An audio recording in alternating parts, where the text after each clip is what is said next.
Waalaikumsalam warahmatullahi wabarakatuh. Saya lihat Ustadz orangnya sangat percaya diri.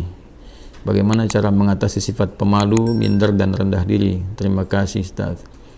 Astaghfirullahaladzim, astaghfirullahaladzim, astaghfirullahaladzim. Saya mohon ampun kepada Allah Subhanahu wa Ta'ala bila ada yang dilihat oleh orang lain berupa hal-hal yang terlihat baik dan sebagainya, tapi ternyata juga saya belum bisa memenuhi seperti apa yang terlihat.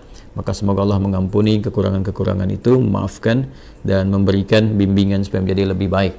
Ya, teman-teman sekalian, membangun kepercayaan diri pada hal yang positif itu tidak diikat dengan profesi seseorang, ya, atau tugas seseorang. Ya, kepercayaan diri itu tidak melekat kepada seorang ustadz saja, kiai saja, ya, seorang habib misalnya, seorang guru. Tidak, tapi semua kalangan sepanjang mengerjakan nilai kebaikan mesti membangun kepercayaan diri yang kokoh pada dirinya untuk komitmen mengerjakan kebaikan itu, sehingga melahirkan motivasi kuat untuk melakukannya, mengerjakannya siapapun dan apapun yang ia kerjakan. Apakah ia misalnya dia di birokrat, ya, di dunia birokrasi, apakah di dunia diplomasi, apakah seorang pebisnis, seorang pedagang, seorang perawat, dokter, insinyur, bahkan misalnya dosen, guru, mahasiswa, atau juga pekerjaan-pekerjaan yang dilakukan pada umumnya masyarakat, ya, baik bertani, berkebun misalnya dan sebagainya. Semua butuh kepercayaan diri, dibangun sepanjang dikerjakan itu baik, ya, sepanjang yang dikerjakan itu baik. Nah, sekarang membangun kepercayaan diri itu seperti apa? Maka dimulai dengan hadis Nabi Muhammad SAW yang diriwayatkan oleh sahabat Umar bin Khattab radhiyallahu taala anhu, haddatsana qala, ya kan, an Abi Hafs عن أبي حفص عمر بن الخطاب رضي الله تعالى عنه قال قال رسول الله صلى الله عليه وسلم إنما الأعمال بالنيات وإنما لكل امرئ ما نوى فمن كانت هجرته إلى الله ورسوله فهجرته إلى الله ورسوله يا فمن كانت هجرته للدنيا يصيبها أو امرأة ينكحها فهجرته إلى ما هاجر إليه. Itu kan rawahul Bukhari. Maka di sini Nabi memberikan tips kepada kita semua, pesan yang sangat kuat. Seseorang itu kalau ingin mengerjakan sesuatu, kembalikan kepada motivasi terkuat dalam dirinya, ya, yaitu niatnya. Jadi ada 3 tahapan kita mengerjakan sesuatu itu berdasar dari dasar hati kita dulu. Yang pertama ada keinginan, ya. Yang kedua ada tekad, yang ketiga ada niat. Nah, keinginan itu disebut iradah namanya. Setiap orang tuh ingin pada segala yang baik. Ya, kalau Anda tanya, mau nggak ke surga? Semua jawab mau. Ingin nggak haji tahun ini? Semua orang ingin. Ya, tapi apakah setiap yang punya keinginan punya tekad? Belum tentu.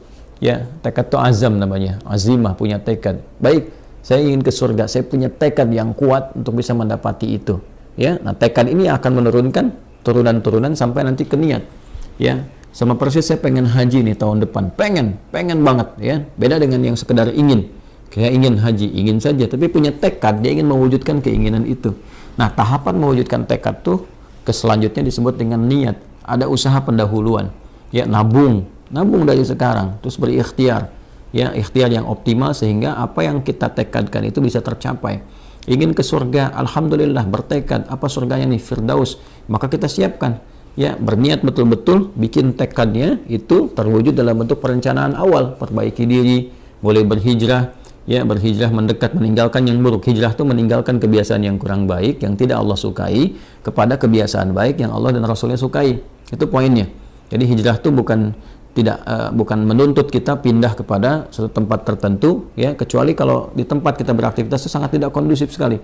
Ya, susah mendekat kepada Allah, terancam dalam keburukan, ya, di tempat kerja misalnya, tempat kerjanya diliputi keburukan-keburukan yang sulit sekali mendekat kepada Allah. Mau sholat susah, baca Quran susah, sementara kita sadar bahwa rezeki itu yang mengatur Allah, kan kita sadar betul Allah Maha Pemberi rezeki, Allah mendatangkan rezeki. Ya, kenapa kita tidak berpindah ke tempat yang kemudian Allah sukai dan dengan itu keberkahan Allah berikan? Toh tetap kan rezeki tidak akan tertukar, toh tetap tidak akan berkurang. Ini kan poinnya. Nah, itu hijrah yang menuntut perpindahan tempat. Sama dengan tinggal di lokasi misalnya yang di tempat tinggal itu walaupun kompleknya terlihat megah dan sebagainya, tapi fasilitas untuk masjid tidak ada, mau pengajian susah, mendekat kepada Allah juga tidak mudah, gitu kan? Anda mencari tempat yang teduh, yang nyaman ibadah, yang enak beraktivitas. Di situ kemudian Anda membangun kepribadian yang lebih dekat dengan Allah Subhanahu wa Ta'ala. Jadi hijrah itu prinsip dasarnya meninggalkan perbuatan yang tidak disukai oleh Allah dan Rasulnya kepada kebiasaan dan perbuatan yang disukai Allah dan Rasulnya. Jadi bukan menuntut satu perpindahan secara langsung. ya, atau pindah kepada misalnya komunitas, pengajian, golongan tertentu. Bukan itu poinnya. Jadi jangan Anda katakan kalau berhijrah ini pindah ke golongan A, komunitas B dengan nama tertentu dan sebagainya. Bukan itu poinnya. Ya, lebih kepada mendekat kepada Allah. Siapapun yang bisa membimbing kita sepanjang sesuai dengan ajaran-ajaran yang disampaikan oleh Nabi, mengacu kepada keterangan dasar Al-Quran, ya kita ikuti dalam kebaikan. Ya, tanpa harus mencela atau menepikan orang-orang atau golongan-golongan lain tertentu. Nah, dalam konteks berpindah ini, maka lakukan semua karena Allah. Ya, motivasinya karena Allah dulu, nanti supaya dibimbing oleh Allah. Karena nanti orang melakukan sesuatu itu banyak motifnya. Ya, tadi kata Nabi kan, "Faman kana hijratuhu lidunya yusibuha", ada yang karena materi dunia.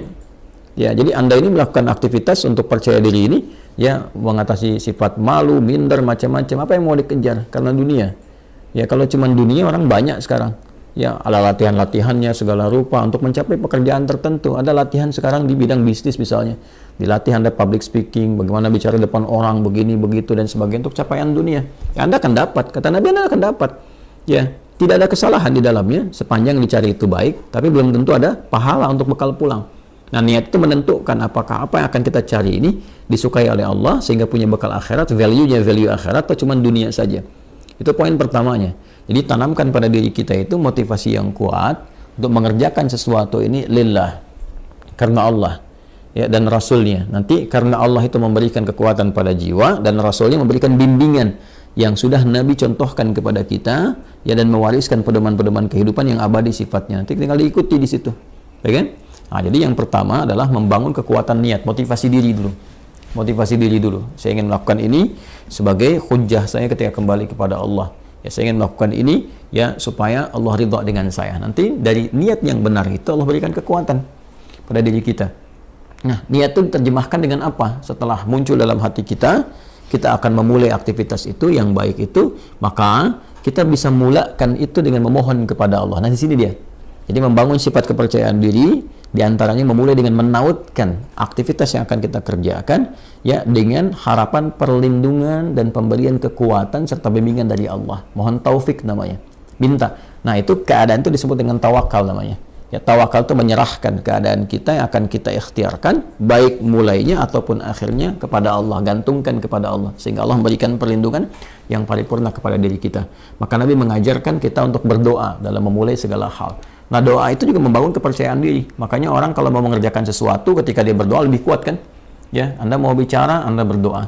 Dan diajarkan kan di Quran, di surat Thaha itu, bagaimana seorang Musa alaihissalam dibantu sekretarisnya Nabi Harun alaihissalam, ya, dua-duanya datang kepada Fir'aun untuk berdakwah, menyampaikan kebaikan, membangun kepercayaan dirinya bagaimana? Kan berdoa dulu.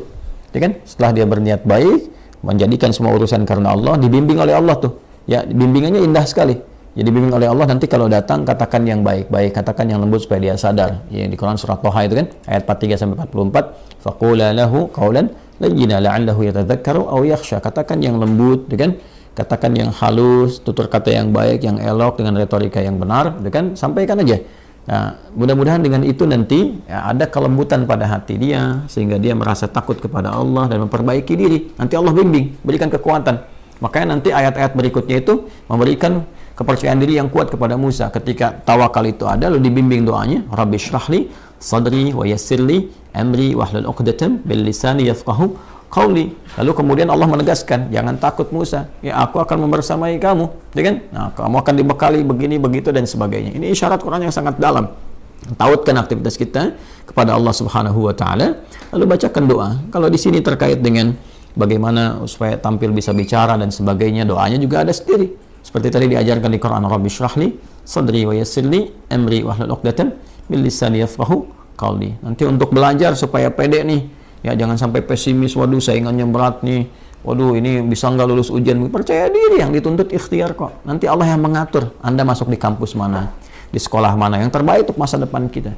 Kadang-kadang harapan kita ke A, tapi kata Allah jangan ke situ, kamu ke B aja, karena kamu nanti bakatnya akan dibutuhkan di bidang ini. Bisa terjadi. Ya, harapan masuk A, tiba-tiba masuk B, dan semua kampus bisa mendapatkan bagian-bagiannya gitu ya. Nah, maka di sini penting kita ikuti. Doa-doanya banyak ya. Rabbi zidni ilma warzuqni fahma, Allahumma faqihni fid din wa alimni ta'wil, sesuai dengan bidangnya masing-masing. Kalau belum tahu doanya, ucapkan apa? Ucapkan seperti Nabi bimbing dalam hadisnya.